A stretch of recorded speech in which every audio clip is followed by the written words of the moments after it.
Hey,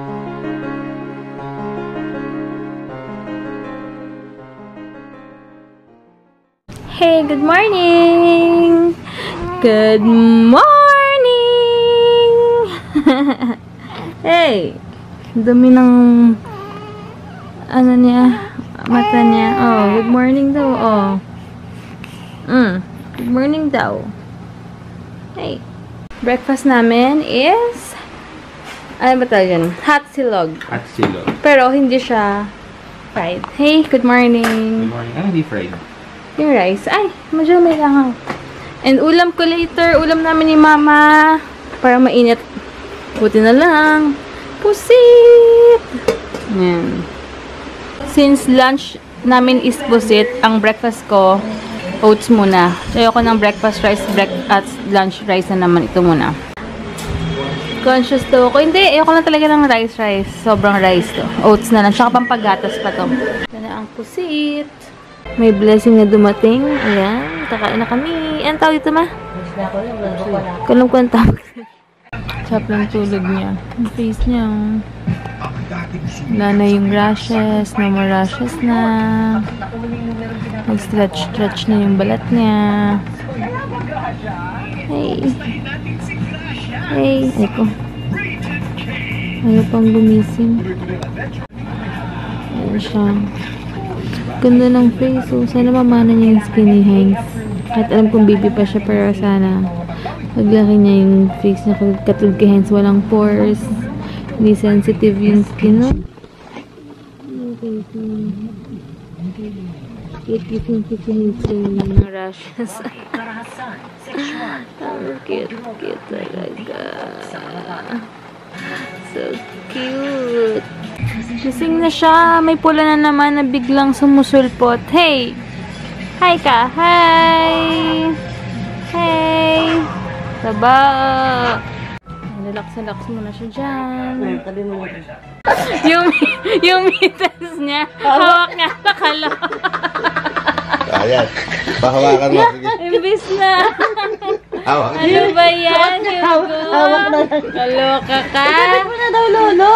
Kaya hawakan mo. Sige, sige, ikaw mawaka yan. Hindi na yan nasuot. Hawak na. Nakakatawa na. Oy! Ba't nanginginig? Nanginginig talaga. Oh, it's si Mama na yan. Gusto na napapanik naman. Bakit mo nanginginig ka na lang lagi? Gumawa si Mama, paubos na, sorry guys. Pero ginawa ni Mama ngayon, para siyang frozen na avocado. Para siyang naging ice cream kasi nilagay niya agad yung milk avocado sa ref. Kaya naging ganyan. Pero mas gusto ko yung may yung milk talaga na okay may ice. Ha? Okay lang siya. Okay. Gumawa si Mama ng mocha cake. Sarap sana ito. Kaya lang may coffee siya. So, bawal muna ako niyan. Ayoko rin. Meet Kitty pala. May bago kaming alaga. Ayan. Kitty! Diba? Super cute. Ang sweet daw niyan. Hindi. Nainis ako dyan kasi pag lumalabas ako ng banyo, nandoon siya. Tapos iba madilim. So sabi ko, matatapakan talaga to. Sobra. As ang kulit-kulit. Papasok sa banyo, unahan ka pa. Ang dugyot na ni ako. Si Ken. Ayan. Nakabantay kay Heinzer. May daw sa Instagram. Hello. Ha? Hindi mo hinimay-himay yung... Mag-hi ka muna sa kanila. Hindi pa pinaalala sa akin kanina. Meron pa kasi kami pakita ko sa inyo. Hindi kasi namin masyadong nakain. Paano ang sarap nung... Ano yun, ma? Hindi pa natirang alimasag kahapon, no? Gagawin daw ni Mama dyan, itutorta na lang daw niya.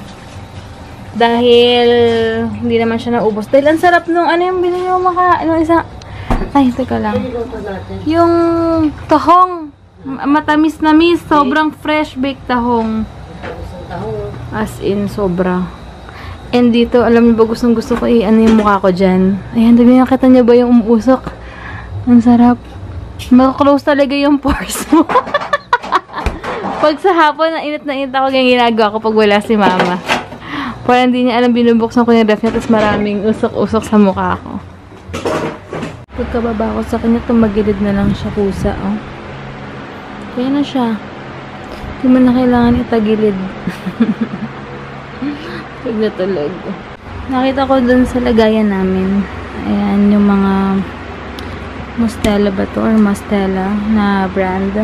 Ito pala, cleansing milk.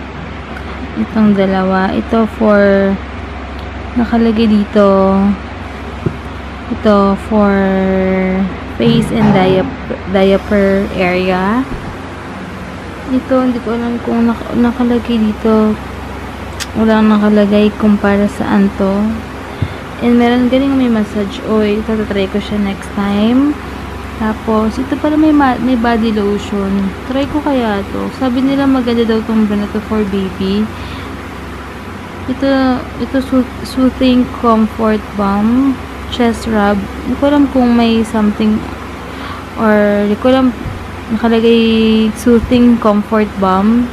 Guys, kung alam nyo kung paano to gamitin, please. Kasi walang English na translation dito sa likod. Kaya hindi ko alam kung paano siya gamitin. Tsaka itong vitamin barrier cream na to.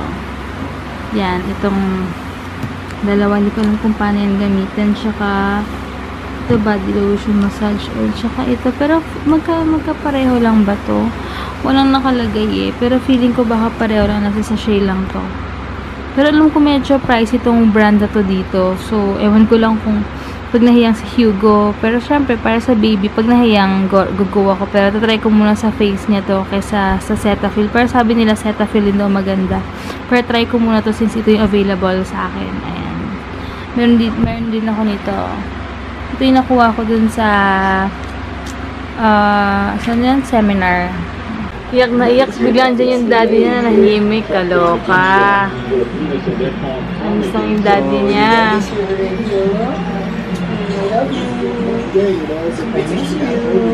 Alam ni daddy, pag pag gutom, tsaka hindi na nag-iinarte lang eh. Alam ko yung iyak nito eh, kapag gutom tsaka hindi.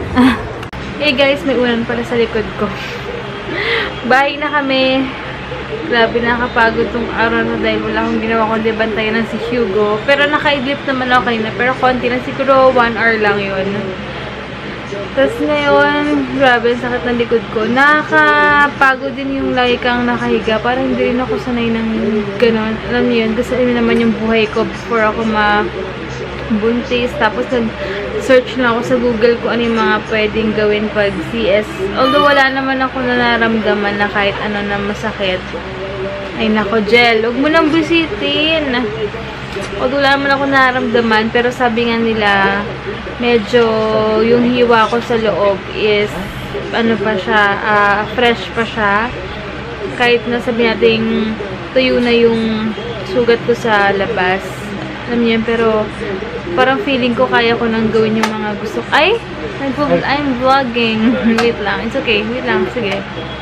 Wait lang. Ayun. Kahit na Lagi mo nga yan, tuloy. pinagalitan yung anak. Kahit although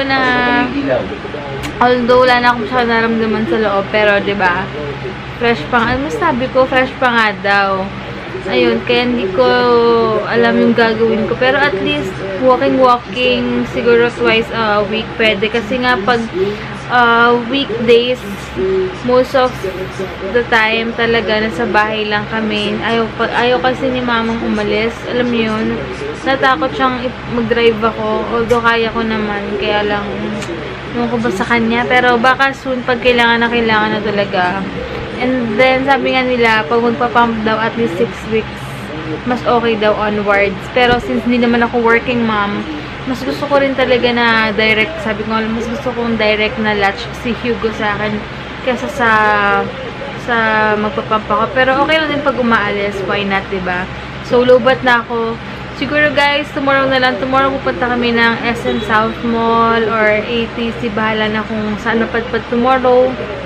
Bahala na. Thank you so much, Sis Ivy, sa nagbigay ng duyan kay Hugo. Sobrang like siya nakakausap. Nagtatanong ako sa kanya. Kasi parang na 8 or 9 months na yung baby niya. So, talagang nakakatuwa. At saka napaka-positive na rin kausap si Ate Jack. Hi Ate Jack. Kaya yung mga natatanungan ko. Dahil sobrang positive nilang magbigay ng mga advices about sa mga newborn. Kasi napagdaanan nila, like, mga lungad-lungad na yan, normal lang daw kapag after padede kasi minsan hindi ko siya napapaburp. Kasi ang tagal niya mag-burp o kaya kusa naman siya nag-burp o kaya naman hindi talaga siya mag-burp. Mga ganong times ba. Pero thank you so much. Alam niyo kung sino kayo. Thank you sa mga PM sa akin. Lagi nagko-comment sa vlog namin. Maraming salamat sa inyo. So tomorrow, gala ulit dahil RD ni Hein. Hindi pa ako makapagsimba. Kasi nga parang ang hirap pa magsimba ngayon lalo na nagpapa-breastfeeding pa ako. Parang ang hirap pag kalagitnaan di gising siya iiyak, nakakahiya. Tapos ang hirap maglabas ng, alam niyo, basta ang hirap niyang paladehin kaya hindi pa kayo masyadong comfy kapag magsisimba kami tapos kasama si Hugo. Kailangan talaga ako mag-pump and mag-reserve. Kaya lang kasi nag-aalangan ako mag-reserve ng milk pero tatry ko talaga. Kaya anytime dala ko yung pump ko kasi anytime pwede ako mag-pump and paladehin siya. So yun lang guys, siguro tomorrow na lang. Thank you so much for watching and God bless.